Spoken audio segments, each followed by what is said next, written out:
Okay, welcome to another episode of the Mavs Film Room Podcast, coming to you on February 1st, 2026. It goes without explanation what today marks in Mavericks history, but for those of you who live under a rock, it marks 1 year since the worst trade in NBA history. Luka Doncic was traded to the Los Angeles Lakers on this day last year, and our lives have never been the same since then. But a positive development from the last few months, weeks, and even days has been Cooper Flagg's rise to superstardom with the Mavericks to try and make this a little bit more palatable for us as fans and to give us some hope when there was no hope, at this time last year. So we're going to talk about all of it. We're going to talk about Jason Kidd's comments at the end of yesterday's game. We'll also talk about the trade deadline, which is coming up in less than 5 days now. So it's coming up close. But Vinay, it's been a year since the worst moment of our Mavericks fandom. How have things changed between then and now? Cooper Flagg. All right, that's it. Thanks for joining us, guys. That's all that's mattered in a positive way since the and Nico being fired, I guess. But I mean Cooper Flagg, we talked about it before, it gave us a different trajectory, it gave us new hope, all these sorts of things that, the Mavericks could have easily been the next Wizards, all those teams that you can think of at the bottom of the standings, the Kings. That's where they were headed, but whether you think it was rigged by the NBA or the Mavericks finally moved up in the lottery for the first time ever and got and capitalized on 1.8% odds. He's a Maverick, and that's changes everything. Yeah, it changed everything on that day, May 11th, or whenever it was that the Mavericks won the draft lottery last year. That was the ultimate get out of jail free card. It was unbelievable then. It's still pretty unbelievable now. But, we've seen just how much that mattered because you look at these last two games from Cooper Flag against Charlotte. On Thursday, he had 49 points and 10 rebounds. And last night against the Rockets, he had 34 points, 10 rebounds, and 5 assists. Just special stuff from Cooper Flag at the age of 19. Like you have to remind yourself that he's 19 years old. He looks like an all-star out there, and I have no doubt that even though he didn't make the team this year, he's going to make it next year. Yeah, honestly, not surprised he didn't make the All Star team. Maybe he'll get lucky with injury replacements, but I mean the West it's tough to make it in the West as is and as a rookie. But I mean that's not the most important thing. How he's playing these last two games, that's the most important thing. The way he's attacking the rim, the way he's handled the ball, you can see already the improvement from game one versus the Spurs to game, I want to say 45, 46 for him. I could be wrong, but around that range. Um, it's just insane. Brian Scalabrine talked about it before during a podcast over the summer about how one of Cooper's best traits is just getting better over and over again throughout the season.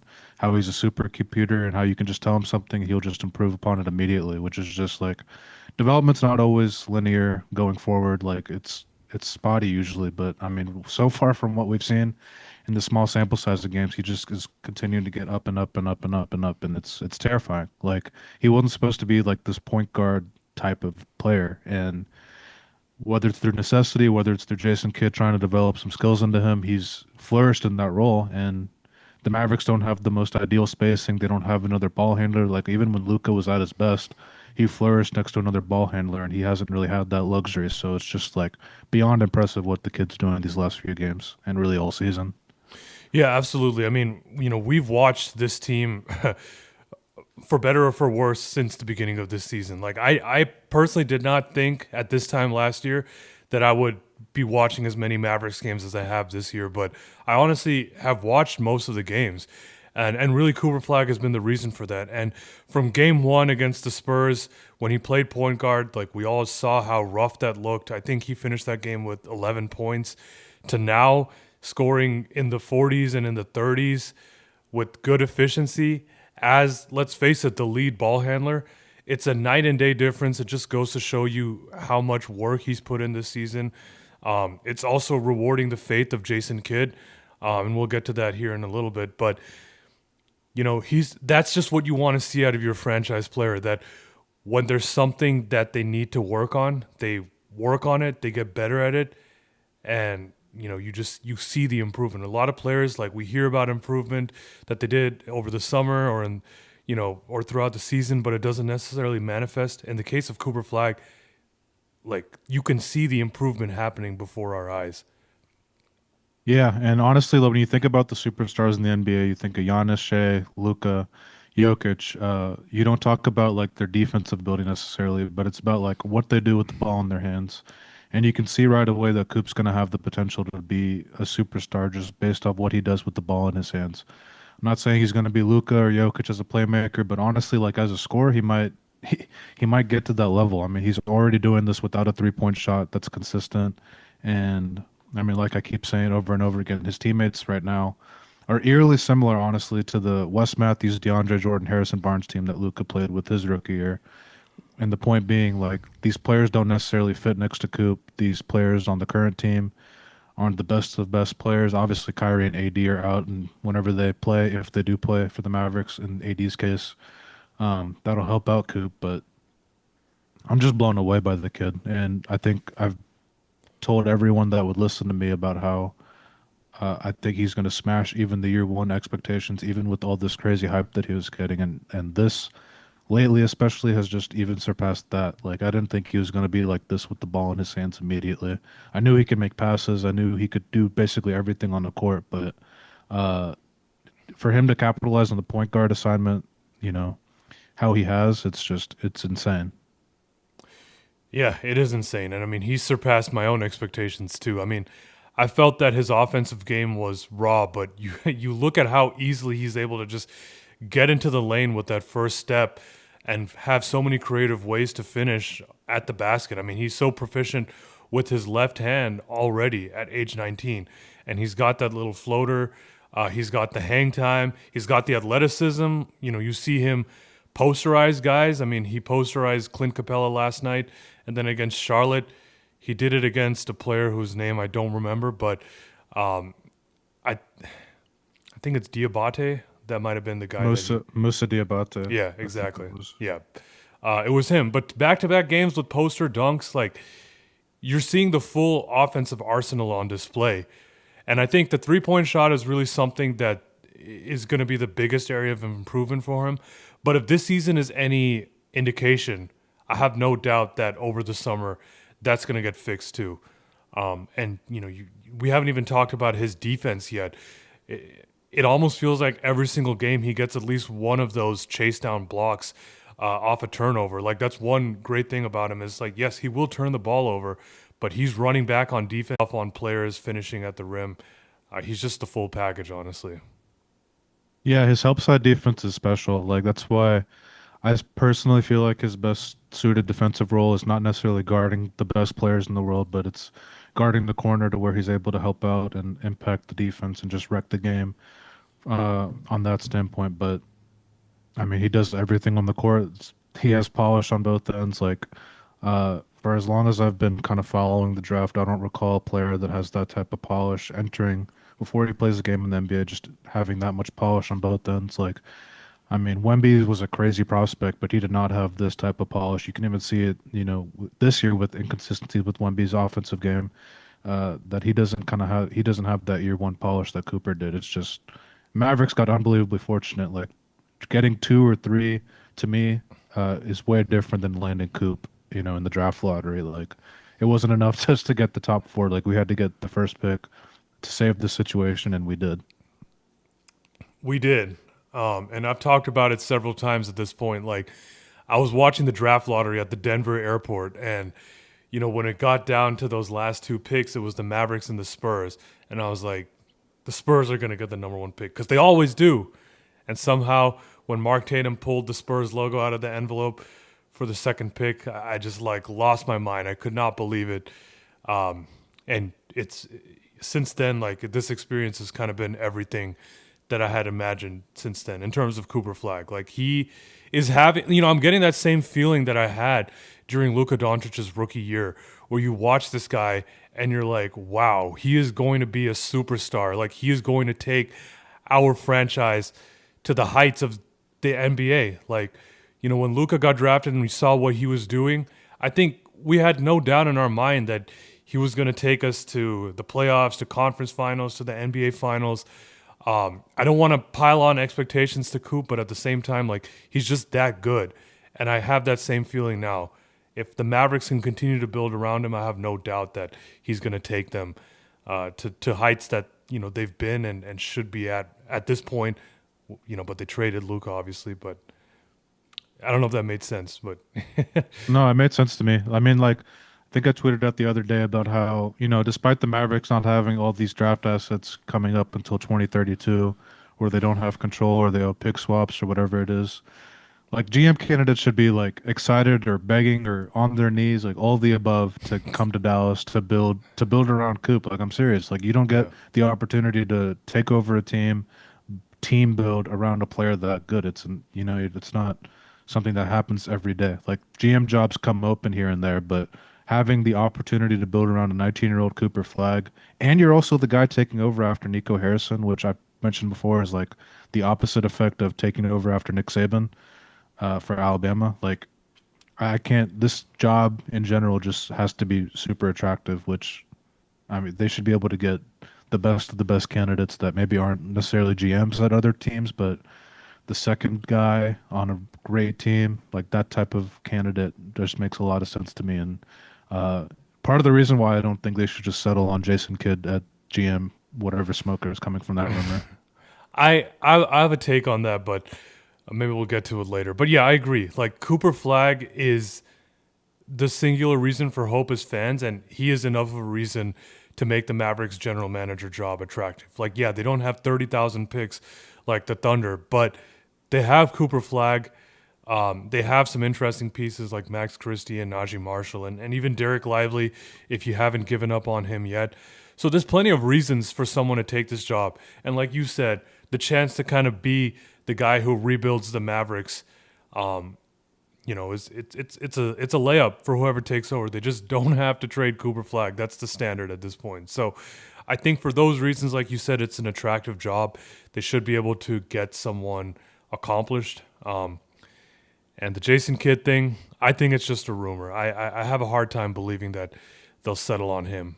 I honestly think it's a little bit of a way to keep him engaged because, the reality of the situation is whoever they hire as the general manager is either going to have to be 100% bought in on Jason Kidd being the coach or is going to want to pick a coach, which at that point you either fire Jason Kidd or, I don't know, buy him out of his contract or something like that. Because, we've seen a few examples of this in NBA history, like when Vivek Ranadive bought the Sacramento Kings back in 2014.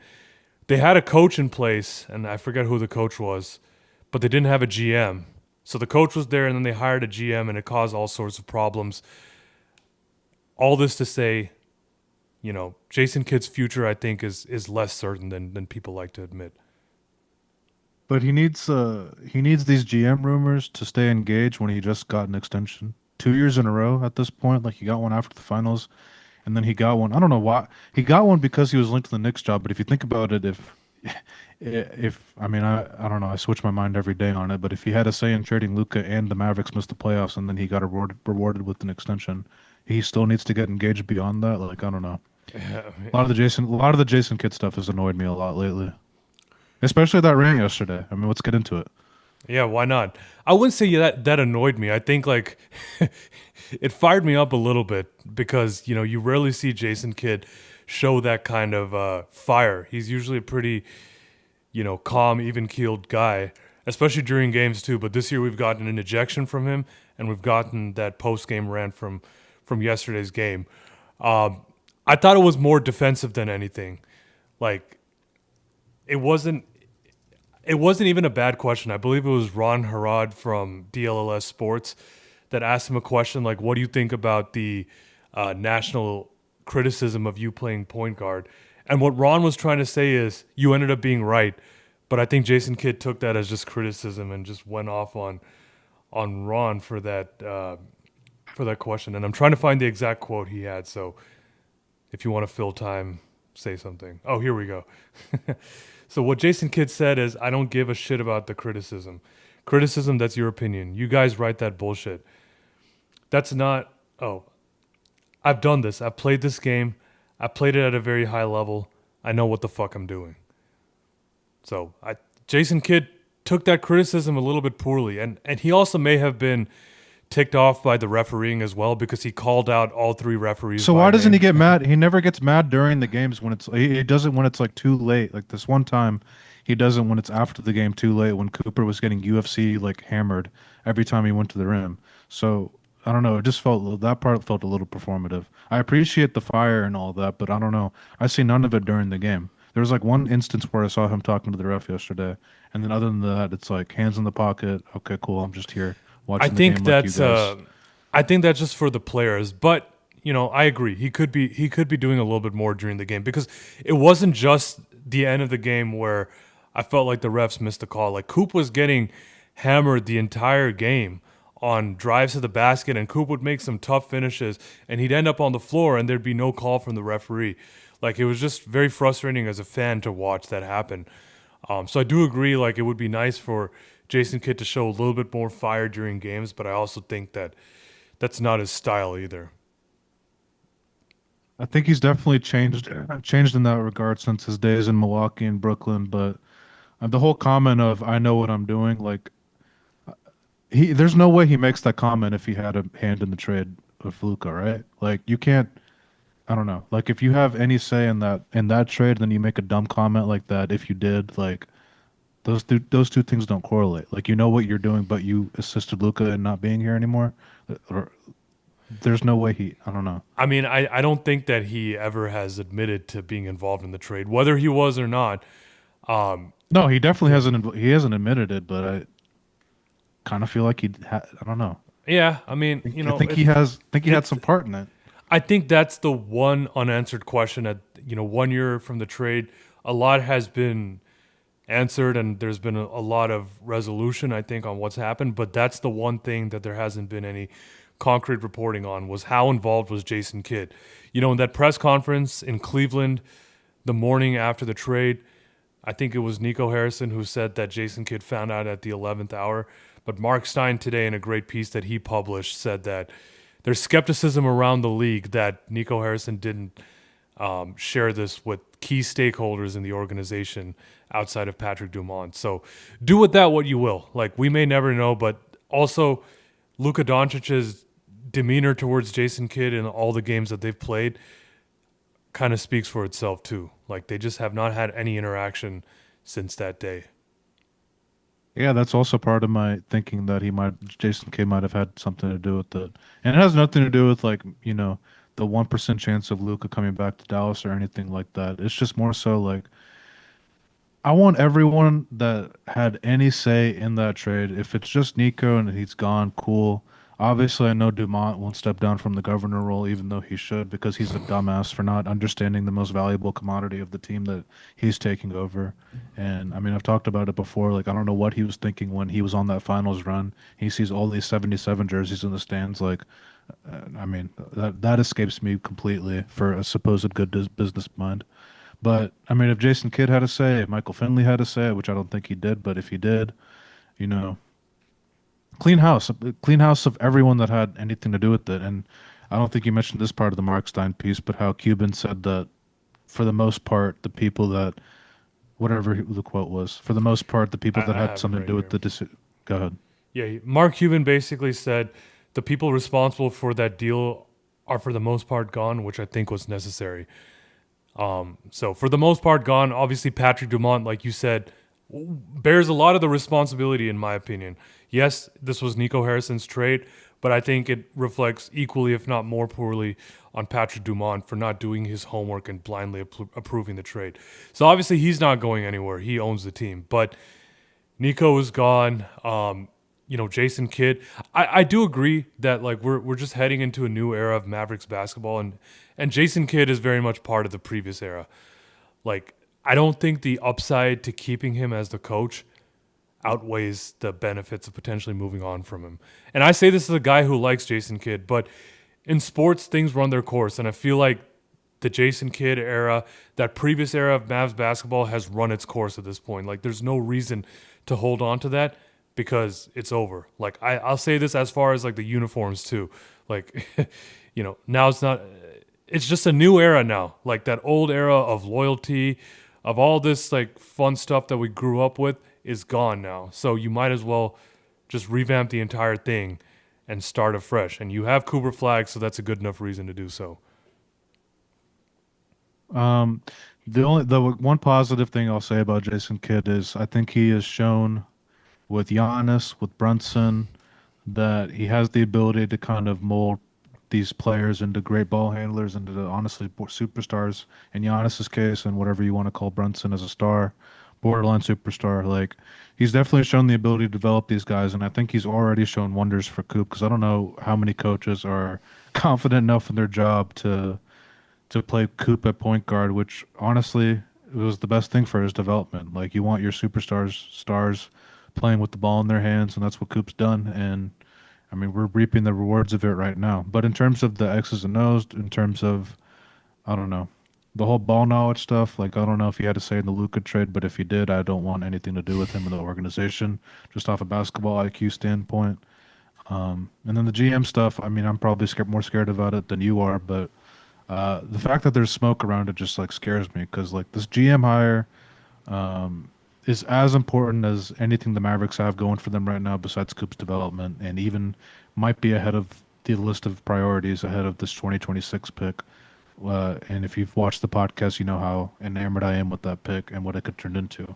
That's how important the GM position is. So they can't fool around. They can't just settle. They can't, that they got to hit that out of the park. They got to get someone that hopefully has GM experience, but if it's not ideal, someone that lays out a great plan for how to build this around Coop, what their plan is to, build it with the lack of drafted assets, what they're going to do with AD, what they're going to do with PJ, what they're going to do with Gafford if all these guys are still here after the deadline, which they will be. Um, you know, just get the best guy for that. And there's no way that's Jason Kidd. No, there's no way. I mean, for Jason Kidd has had some experience in personnel decisions as coach, but it takes a lot more than just saying what player you want to run a front office. Like, there's a lot more considerations you have to make. There's balancing the future versus the present. There's managing salaries. There's managing egos. There's managing people that work under you. And I'm not saying Jason Kidd is not capable of it, but I just feel like you want someone who's done it before. At this particular stage in the Mavericks, you can't get it wrong. And they already took a risk with Nico Harrison. It blew up spectacularly. I don't think that they should be taking any more risks. You hire the best possible candidate with the most experience. And I do believe that they're going to do that. I don't think that they're just going to go default to Jason Kidd, but I suppose you can't rule it out, like you said. There's been no indication either way that Jason Kidd is not a candidate. And so the smoke will always be unnerving. Think about how the last GM, Nico Harrison, was hired. There was no legit GM search. Cuban just kind of hired like the guy that he thought was best to help them in free agency. And Nico was, I think, suitable for that part of it. But once Cuban lost control of the Mavericks and all that, it just kind of became Nico is the GM as opposed to Cuban really running the stuff. And Nico's kind of there to be the face of it. But they have to run a thorough GM search, and it just can't be Jason Kidd. That's it. That's literally my bar at this point. Is they can't be Jason Kidd. Like, no thanks. Yeah, like I said, I love Jason Kidd as a Mavericks fan. But at the same time, I'm also comfortable saying that it might be time to move on, just in terms of this is a new era, and Jason Kidd was very much part. Yeah, I mean, he just signed an extension. Got an extension. I mean, that's fine. Like the Suns are paying 3 coaches. They're paying 4 coaches, I'm pretty sure. So, the Mavericks can definitely afford it. But yeah, that's really my thoughts on Jason Kidd. But I will say this: you can't deny his player development acumen. Like, he was instrumental in Giannis's development. I think Jalen Brunson was a big success story from playing under Jason Kidd. Even Luka, I think, developed a little bit under J Kidd, although Luka was extremely talented by the time Jason Kidd was the coach. And Cooper Flagg has absolutely improved under Jason Kidd's coaching. So you can't deny that. So I'll give him that credit, but at the same time, like, there is more to being a coach, and I think he has some deficiencies that we've already talked about. So that's yesterday's rant was so weird. Like, he was saying, like, I don't care what you guys say. Well, clearly he does. Clearly he reads the stuff. I mean, we If all he know was he like reads that, everything. He reads nice. everything. So that was pretty interesting. The I played and y'all didn't comment was interesting because on the same day Jamal Mashburn said that Cooper Flagg would go sixth in the draft, and Udonis Haslam said that Cooper wasn't even a two-way player. So I don't think the whole I played and you didn't line, really hits for me either. But it was fiery. Congratulations on using curse words, and yeah, hopefully he can improve his career record without Luka because it looks really bad at this point. You know, it's funny because last season before the trade, they played a number of games without Luca, and the record was actually good. I think it was 500 or slightly above 500. Obviously, since the trade, it's been way under 500. But um, I think Jason Kidd has gotten a lot out of these players. Like they play hard every night, but again, that's one Woohoo! thing. That's one thing. But It is. I mean, it is hard.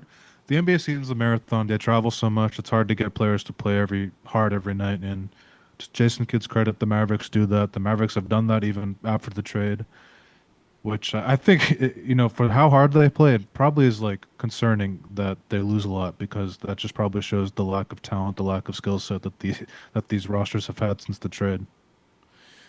they have, and I mean the trade deadline is coming up now. Is it a good time to pivot to that? Did we miss anything on the Coop Jason Kidd stuff? No.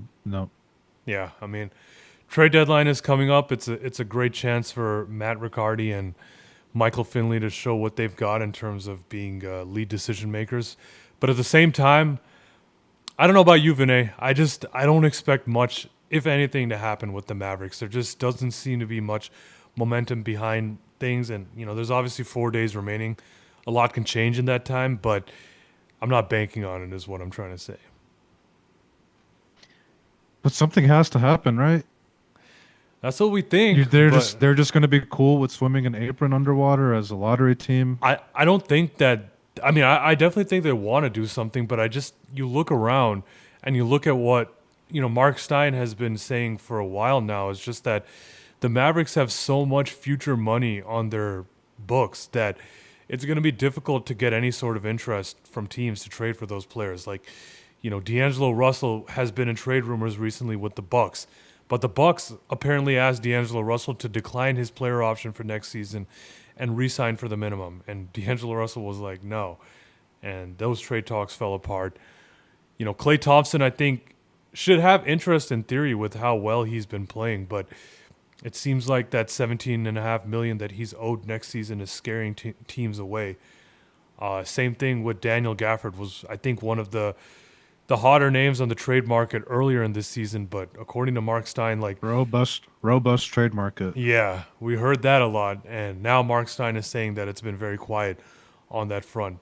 Because Daniel Gafford has 3 years left on his deal after this one, and really hasn't looked like himself this entire season. I mean, I know he had a 16.11 rebound game last night against the Rockets, but it's hard to see where any of these deals are coming from. And like I said, something could happen. Maybe they're operating in silence, taking after their former boss, but it doesn't look great.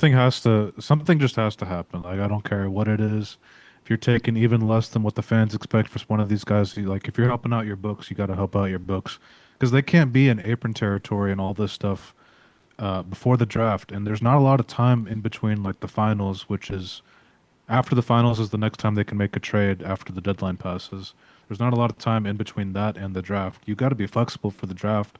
If you want to make moves on PJ, whoever you want to do, you don't want to just be stuck in those second apron restrictions where you have to match the exact amount of players in the trade on each side and all the financial stuff that goes in with the apron. Like why the hell would you want to put yourself in that? And I get what you're saying. If there's no market for these guys, you can't just force a trade. But I feel like there's got to be some sort of market on like a Gafford. I feel like I don't know. The Raptors seem like a team that makes sense to me that needs a center badly. And what's really tough is we signed Gafford and PJ to these contract extensions that all of us were for.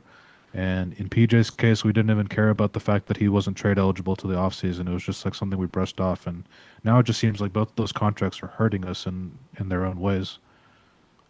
Yeah, I know, right? Like, it's just it's been very unfortunate to see like how poorly that they've played, especially PJ. I mean, Gafford has an excuse with the injury. But PJ, man, has looked bad this entire season, and we've talked about it already, so no point in rehashing it. But these deals that once were thought to be good business, now all of a sudden just feel like they're hamstringing the Mavericks. And PJ Washington would have been a great player to be able to trade at this deadline, but obviously due to the trade restriction from his extension, it's going to have to wait until the summer. And I'd hoped that he could rebuild some value, but but I almost want him to just like not play right now, because the more he plays, the more I wonder how many teams are actually going to be interested in him. Whenever he dribbles the ball, he's just like guaranteed to fumble. He's turned into just a massive tunnel vision guy. I haven't noticed, I guess, if he was like this much of a tunnel vision guy before this season, but this year especially, like last night pissed me off. There's twice he missed like Clay and Max Christie, two of the best shooters in the league right now, just wide open for threes, and he just did his PJ routine. He's been really frustrating to watch. I feel like there's a way better player in there still. Maybe it's on a different team. Maybe it's next year when we have Kyrie and AD back, if you're being hopeful. But he seems like a guy that still would really seek out the trade market for in the offseason. I don't know, man. I hope Najee's not. Najee's probably the guy that gets the most like trade interest around the league, just based on how he's played and what he could do in a playoff series with attacking closeouts, getting to the rim, and all that stuff. But doesn't seem like they want to trade him. But everyone has their own price. That if it's met, you got to do it, and hopefully they can get maybe like a legit first round pick if they go that route. But I don't think a team's doing that still. So to your point, it seems like nothing's going to happen. But maybe they are operating in silence. Real G's move in silence like lasagna. But yeah, I mean, Mark Stein yesterday on the DLLS Mavs podcast said that the Mavericks don't want to trade Najee Marshall, and they've established that threshold of a first round pick for him. But he also said like it doesn't seem that there's going to be a first round pick out there to trade for him. So at that point, why would you do it? But like you said, I'm just hoping that like Gafford or someone, they can move someone like that. Even attach Dante Exum to something and get off of that deal, because they've literally just been wasting a roster spot on him this entire year. But it doesn't look great. Nico Harrison really screwed the Mavericks with the way that he built this team and then pulled the rug from underneath in that Luka trade. And now, an interim front office is left picking up the pieces. It's not a great situation to be in. As exciting as having Cooper Flagg is, the hard part is going to be building around him. I mean, well, the hard part was getting him, right? But you know what I mean? Like, they have to dig themselves out of this hole, which feels like it's going to take a lot of effort to be able to get out of. Yeah, that's why I think I've said before, like, I feel like if anyone's expecting this team to be a contender next year, even with Kyrie and AD back, I mean, can we be realistic? And do you think these guys are, especially in AD's case, do you think he's going to play most of the season, which is what you would need if you're going to have any ounce of being a contender? No, that's probably not going to happen. This is going to take a little bit. You might need a punt next year too, not like super punt, like in terms of like tanking or anything like that, but just like it takes like time, trade deadlines, and probably 2 off seasons to get it back to being a legit playoff contender. I don't think they're even gonna. I think they could be playing playoff fringe next year, but the whole contender dream that Nico Harrison had when he made that dumbass trade a year ago today, that's not happening with this current 2 to 3 year window at all. Like no chance. Yeah, and you look at the moves that the Mavericks did between Luka's rookie year and his second year, and obviously the big trade was trading DeAndre Jordan, Wesley Matthews, and there was one more player involved in that trade, Dennis Smith Jr., to the Knicks for Kristaps Porzingis and Courtney Lee and Tim Hardaway Jr. But in the offseason, really they didn't do a ton. They got DeLon Wright, which ended up being a disaster. This offseason pissed me off so much, man. They had plenty of cap space to make a move, which is what I thought the point of trading Harrison Barnes for peanuts was, but they didn't do that. I think they were all in on getting Kemba Walker, which that would have turned into a disaster.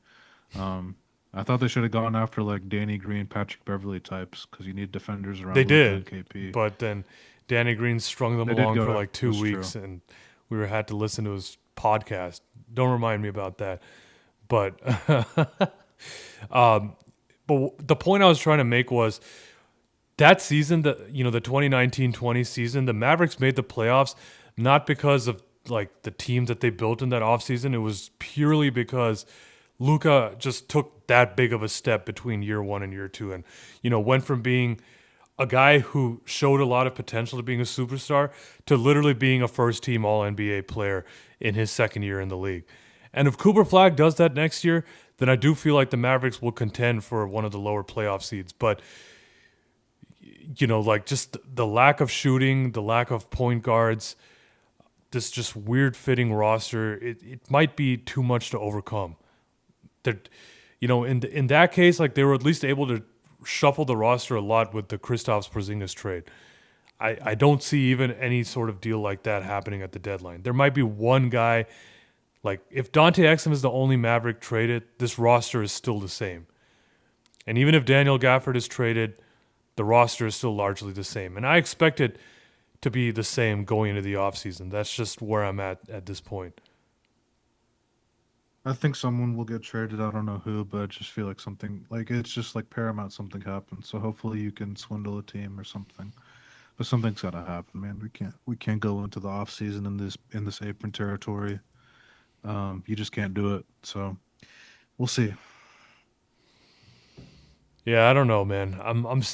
I'm trying to like prepare myself to be disappointed because it felt like earlier in the season there was a lot of the Mavericks were probably like one of the biggest teams when it came to the trade rumors, like with Anthony Davis, Daniel Gafford, even like Klay Thompson, and now it feels like it's gone so quiet because AD has been hurt for like the last month. There's zero trade interest in him. PJ Washington, I think, would have been traded if he was eligible. And Daniel Gafford seems like things have quieted on him because the rest of the league has finally noticed what we've been noticing, that he just doesn't look right. So, something could happen. Deadlines tend to make deals, and the Mavericks, no doubt, are trying to make something happen. But we've definitely seen Mavericks teams, especially under Donnie Nelson, not do anything at the deadline. So I think we have to be prepared for that, especially when it feels like they're honestly playing defense right now and taking a very conservative approach. They may just feel like making no trades are better than potentially making the wrong trade. With AD, I understand that line of thinking, but like I don't know. There's got to be something you can get for Gafford or something. I don't know. Michael Finley, and Matt Riccardi's audition for the GM is to just not do anything. I don't think that's going to pan out well. That's true. If they don't do anything, they pretty much sealed their fates of just being, not lower level. They'll still be a part of the front office, but they're not going to get the big job. And I still think the odds are stacked against them right now in terms of becoming the next general manager. But, if they're able to do something amazing this trade deadline, I think that would help their case as well. I just don't see what amazing deals are out there. When AD hurt his hand on Larry Markkanen's jersey, it cooked. It was over. It was over. Cooked the chance of swindling anyone for that. Gafford's robust trade market was, I guess, who said that? It was Mark Stein, my good friend. So don't go too hard on him. No. It was true at the time. But I don't know why. I guess there just wasn't much trade activity going on because December 15th is really the day that most players can get traded. And this was well before December 15th. Like, this was back in November. So I think a lot has changed since then. Maybe the Mavericks are a victim of timing and all that, but no, I feel like there was different. I mean, when AD had his hot roll, I don't know what the trade offers were looking like, but I refuse to believe that they were definitely better if there were trade offers on the table than what they were now. No, what they were now since Lowry hurt himself on Lowry's jersey. I mean, considering that there's no trade offers now, yeah, the offers were better then. But I think that they probably felt like the offers were not good. Like it might have just been expiring salary for AD. So again, not an enviable position to be in with some of these contracts. The only thing enviable is that they have Cooper Flagg. Like we keep coming back to that. But I don't know, man. I need like one significant trade at least to go into the offseason with. I can't keep watching this team, and we don't even know if Kyrie Irving is coming back. That's still to be determined. So if he doesn't come back and we're stuck watching this team that has Cooper I and don't care. Just let me watch Coop and lose as many games as possible. I hope they lose every game the rest of the season. that would be great, honestly. But it would be nice to have another bucket getter on this team as well and still lose, you Just know? wait till June. Wait till June. Not for the NBA Finals, until the NBA draft. I'm used to saying June. I'm used to saying wait till June for the NBA Finals, but that was erased a year ago today. But wait for June. We might get that second Robin guy to go next to Coop. That would be great. I mean, the Mavericks did have that 4-game win streak earlier in the month, but I think they're on what, a 4-game losing streak now? And And their schedule's tough right now. they play the Celtics tomorrow, I'm pretty sure, right? Or on Wednesday.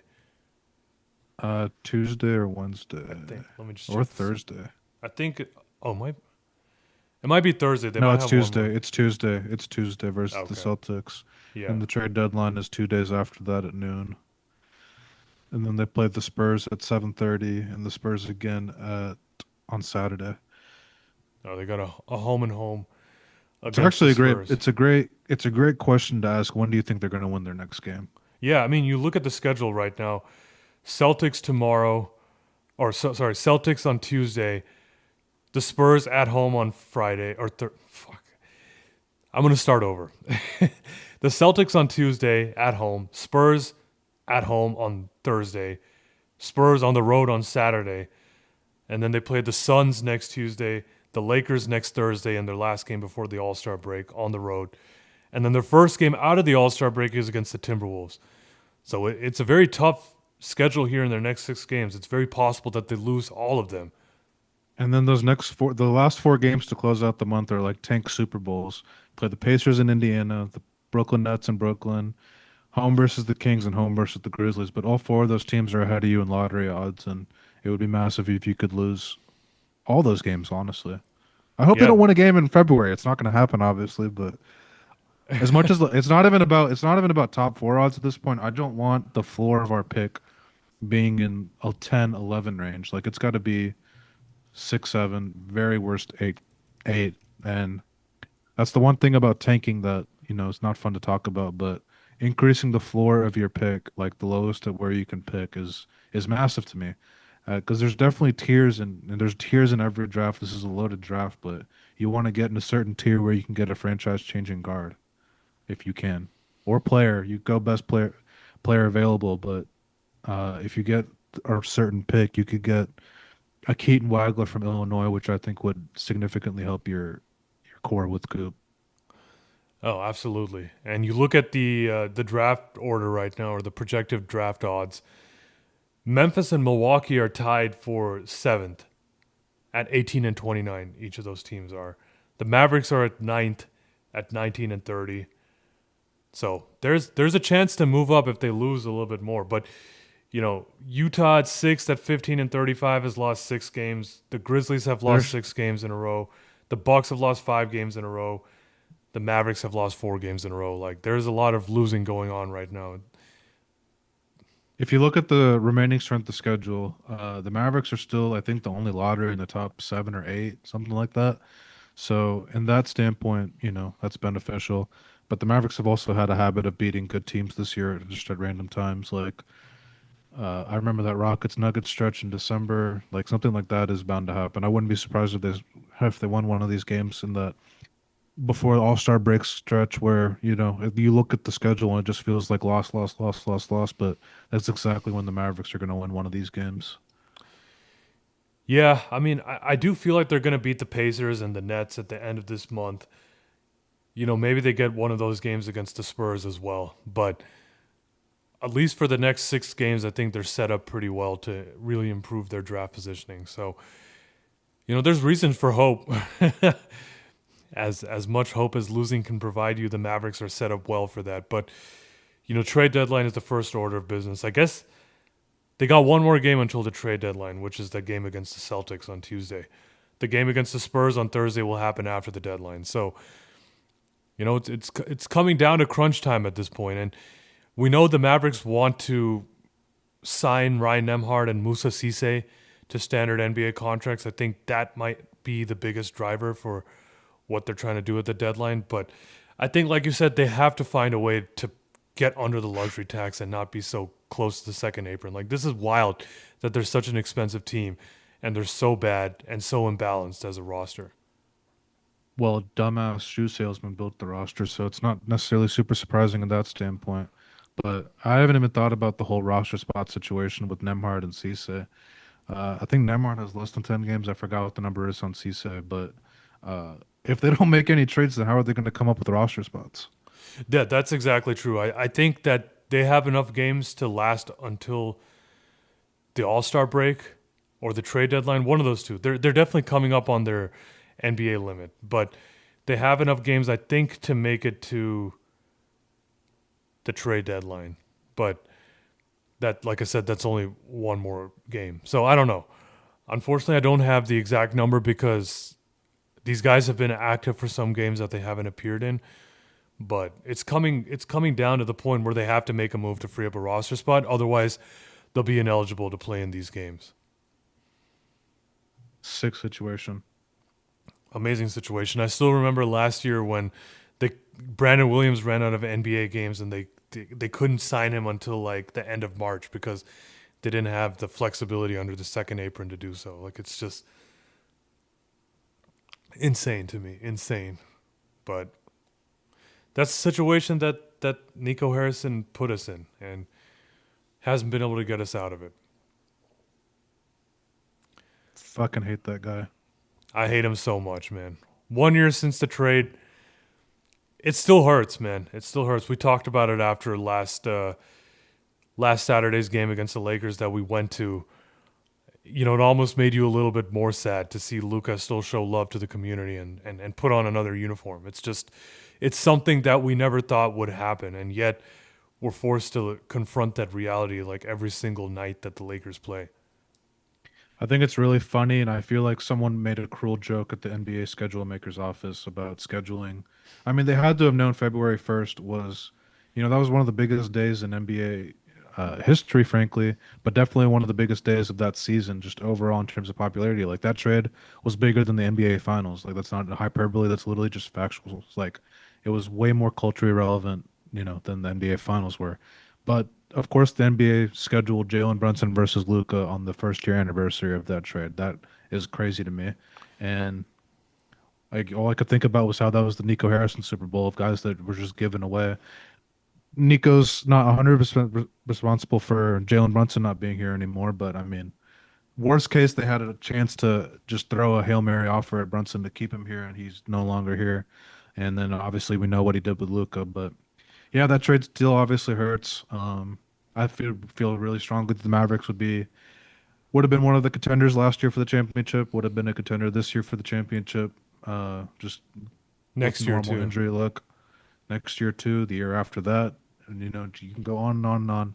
But Cooper saved the franchise at the end of the day, and that helps ease the pain a little bit. But it just, I mean, like you said, like last week's whole experience with the meet and greet, the suite, and all that kind of made me sadder about the trade too.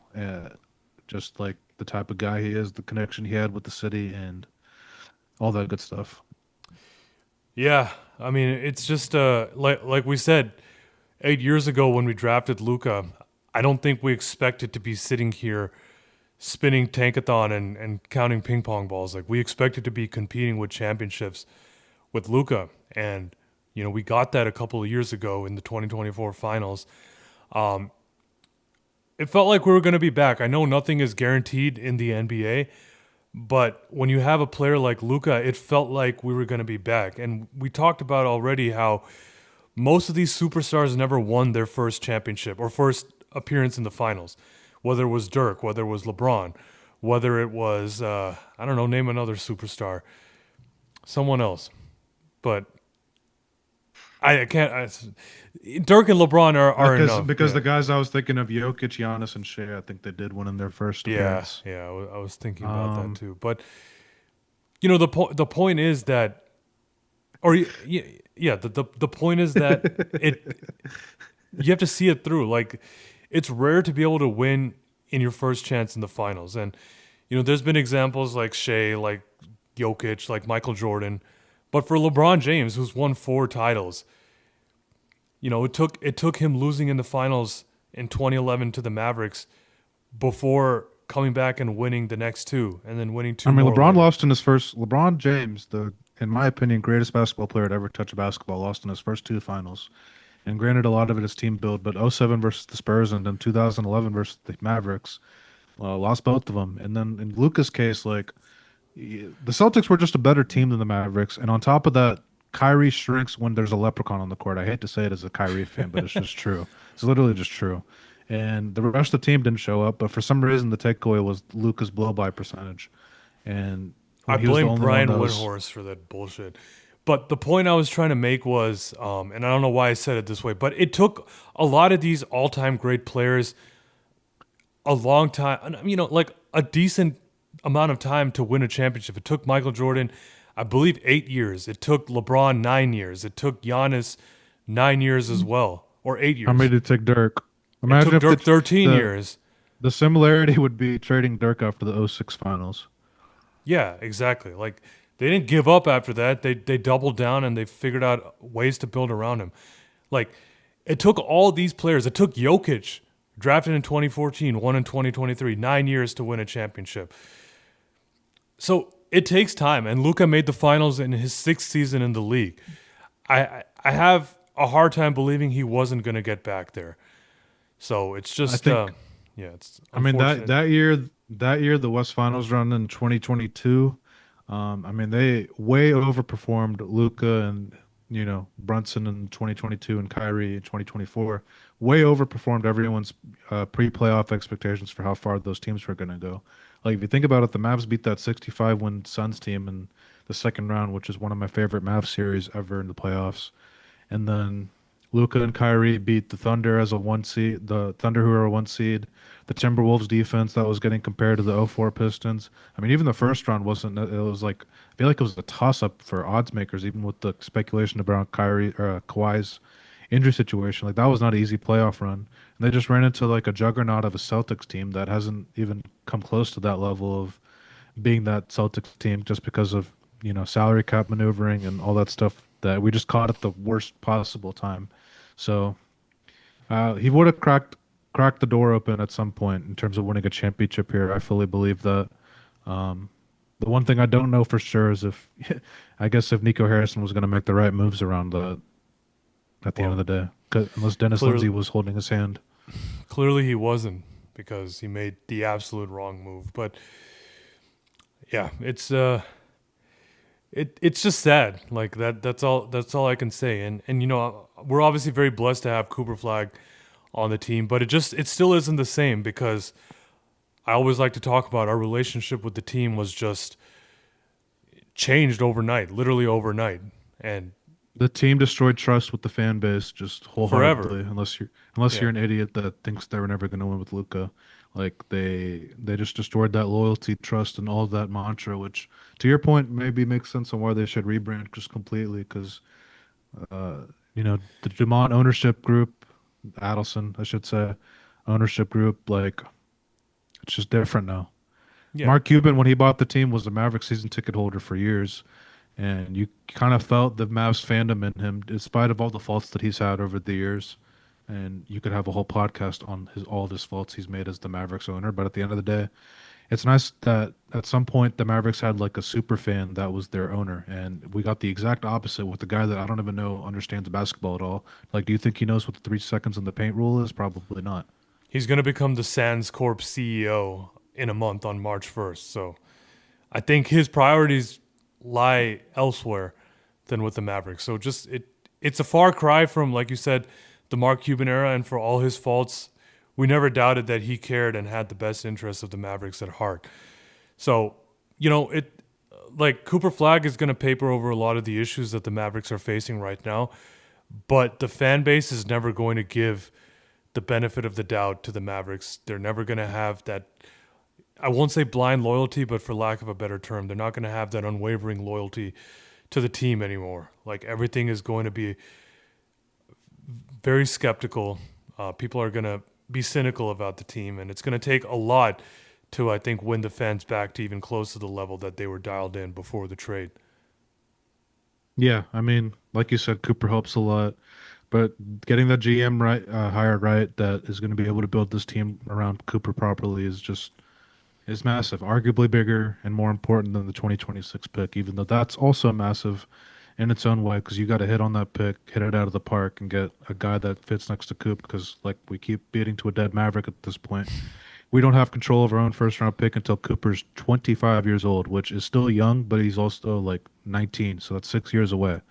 So this year is crucial. Like these coming months are going to really shape, not to be dramatic, the future of the Mavericks and how they build around Coop with the GM hire and then whatever that 2026 pick turns into.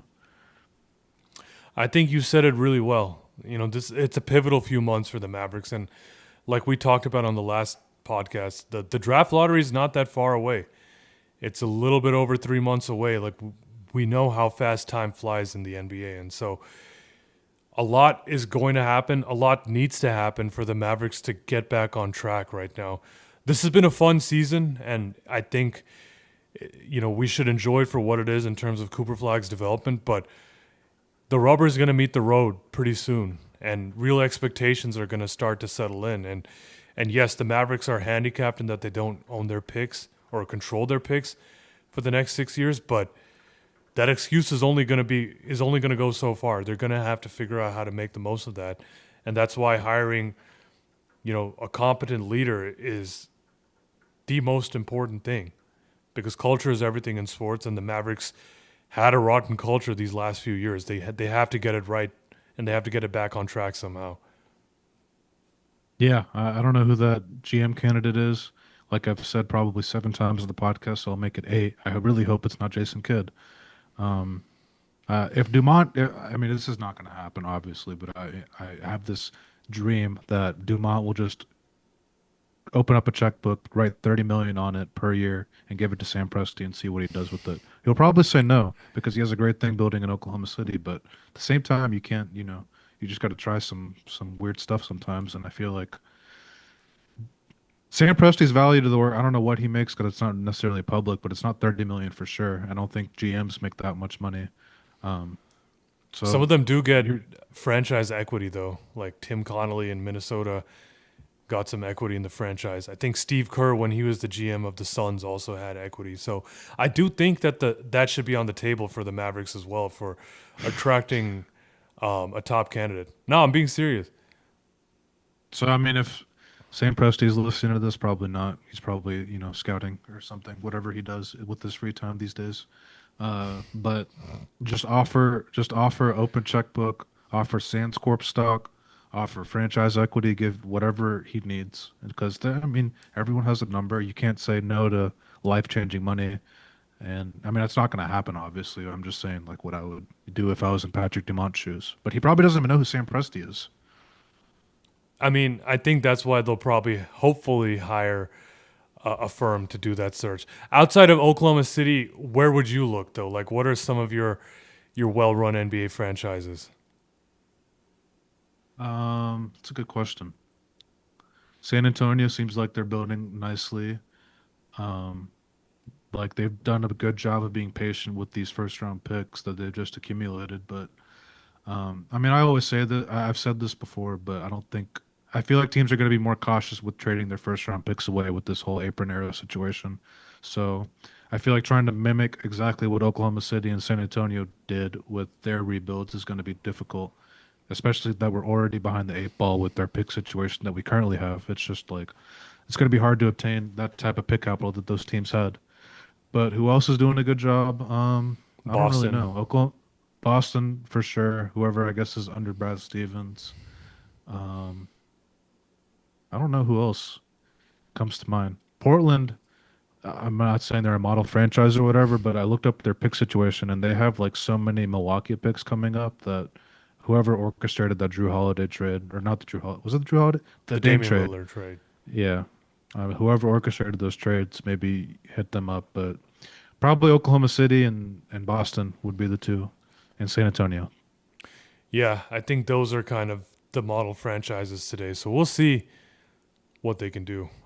But Mark Stein did say that the search is still in its early stages and probably won't ramp up until later on in the spring. So, I think the goal is to have that person in place by the draft, which, I mean, I would say it's a good goal, but you have to have it in place in the draft by the draft. But the thing Otherwise, with there's that, no point. yeah, I mean, it has to be by the draft, but at the same time, like scouting for this draft has begun like years ago at this point. Like they were looking at these guys in high school, and the Mavericks are. I mean, this is why they should have fired Nico in the freaking offseason instead of waiting in the season because they should have had a GM in place that is able to deploy scouts across the country and figure out which college guys they like and all that. Like it's going to be tough to build this board together, uh, barring a GM hire happening by like April or something like that. Like, I mean, the draft is in June, and you got a lot of homework to do, a lot of work to do to build up your draft board and all that stuff. And I feel like they're just behind the eight ball, which is why we kept beating to a dead Maverick to fire Nico, but no one wanted to listen. I do think that with Matt Riccardi, because that's his specialty, they have been doing that work. But yeah, I mean, on draft night, But trades happen. there's no guarantee that new GM and Matt Riccardi have this pre-existing relationship that, I mean, this new that's GM's not definitely going to true. come in. This new GM's not going to come in and be like, "Oh, like you were the guy that were here for the Luka trade and you were the interim GM. I'm just going to go with your board for this pivotal draft. We're not going to have draft picks going up, but with the 1 year that we have a draft pick, I'm just going to trust you." I don't think it's going to happen like that. I I agree with that. So I don't know. Remains to be seen because if they're targeting someone that's currently in a front office, then they can only join once that season is over. So, and if we're targeting Is playoff that for teams, sure then true? I think so. I mean, they're under contract and they can't just leave in the middle of the season, even in the middle of the playoffs too. So, if they choose a GM from a team that wins a championship, then it's only going to be in June by the time that person comes here and takes power. So, uh, I'm interested in seeing who stays in the front office, assuming they make an external hire for the GM. But I suppose that's also a discussion for another day. But like you said, a lot of big decisions on the horizon for the Mavs. It's a little stressful. I don't know if Patrick Dumont realizes it's stressful, but if nothing happens before the deadline, man, you're even behind. You're behind the eight ball even more, and you're putting this new GM, whoever it is, um, in this situation where they're not going to have a lot of flexibility to make trades because of the apron situation. Like, ooh, good luck. But you have But Cooper. That's the positive that we can wrap on is that we have Cooper, and that's the hardest piece at the end of the day to find is the superstar to build around. And the Mavericks somehow during our lifetime managed to hit on three, like which is crazy. That they had no down period besides like the 4 months between February and June of 2025, where they basically always had like a superstar talent to build around with Dirk, with Luca, and Coop. yeah, they haven't had these prolonged rebuilding years. I mean, if you look at even the best rookies from the last decade, Luka Doncic and Cooper Flagg, and I guess Victor Wembanyama too, but I don't know. I think he's gotten better obviously since his rookie year, but even then, like the Mavericks have had two of the greatest rookies of the last decade. Like that is just unheard of in the NBA, and they should consider themselves extremely fortunate. I know a lot of people say the Mavericks didn't deserve Cooper Flagg. Um, yeah, Nico Harrison, Patrick Dumont didn't deserve him, The but Mavs fans deserved him more yeah, than we deserved him. more than any other fan base in the Yeah, league. live one day in our shoes, and then you'll realize why we deserved him. But I understand the argument for Nico Harrison and Dumont and all those guys don't deserve him for sure.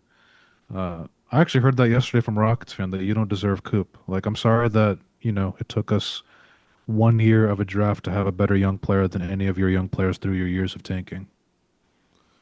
Sorry, repeat that again. I was distracted. I'm not repeating it, so thanks for being distracted. Good job. Note to self: don't be distracted. Um, but yeah, I think we hit on all the major topics. I mean, now the only thing left to do is see what happens at the trade deadline, or if they beat the Boston Celtics. Yeah, I hope the Celtics not destroy us. I hope it's a competitive game, but I hope we take a fat L at the end of it. They probably will, but at the same time, this year's Mavericks team wins games when you least expect it. They do, but I don't expect them to beat Boston. That would be a pretty crazy win. But yeah, Vinay, any closing thoughts? No, it's crazy. It's been a year, and I guess we're still doing this in a way. Cooper, like I said, eases the pain of this whole situation. Anthony Davis, I don't think we talked about it on the podcast. He tweeted about it though. He's played less than 30 games, and it's been a year since the trade. Cooper's already played more games as a Maverick than him. Um, That's it's insane wild. that Yeah. as much as we hated the trade, how it just like the actual trade part of it has taken in the worst possible has taken shape in the worst possible way it could. And uh, like I said, we're grateful to have Coop. Like we think if the Mavericks keep him for his whole career, they're gonna have a parade on Nowitzki Street one day. But it's gonna take some time, some steps, and some proper team building to get there. Which is, once again, the next few months are going to be pivotal. These next few days are pivotal because I personally don't think they can just do nothing. But if they do nothing, then uh, best of luck to the next GM and trying to do some trades during the draft and all that. Yeah, I'm very fascinated, very curious, very anxious to see what happens because it's been a very difficult year. Cooper Flagg has obviously eased the pain a little bit. Um, I won't say it's fully back to normal because, at the end of the day, we had an emotional, sentimental connection to watching Luka, and that has still not been replaced yet. But at the same time, we're making new basketball memories with Cooper. I have no doubt that he's going to take us, where we want to go. But I'll always be a little bit sad that we didn't get to see Luka's full career play out in Dallas. And I would have been happy waiting as long as it took to watch him win a championship. We waited 13 years to watch Dirk win, and it was so worth it. And I think Luka would have won before 13 years, but even if it took him 15 years, we would have been there every step of the way. But anyways, thanks for everyone who's supported us throughout this last year. I know a lot of people have said that their passion for the Mavericks has been killed and they don't watch the Mavs or the NBA anymore. But, for those who still do, appreciate you guys still following along with us and interacting. And I think that's really kept us going during this last year. And, now we just got to wait and see what happens with the Cooper Flag Mavericks. But I'm starting to have high hopes again. So, don't let me down, Mavs. But Vinay, thanks for joining as always. Thanks everyone who tuned in to watch today. We'll be back with another podcast definitely after the trade deadline to react to whatever happens or doesn't happen. I'm not sure if we'll be back before then, but stay tuned here at Mavs Film Room. Follow us on Twitter, on Instagram at Mavs Film Room. Subscribe to our Substack. Subscribe to us on YouTube. And we'll see y'all soon. Go Mavs and take care.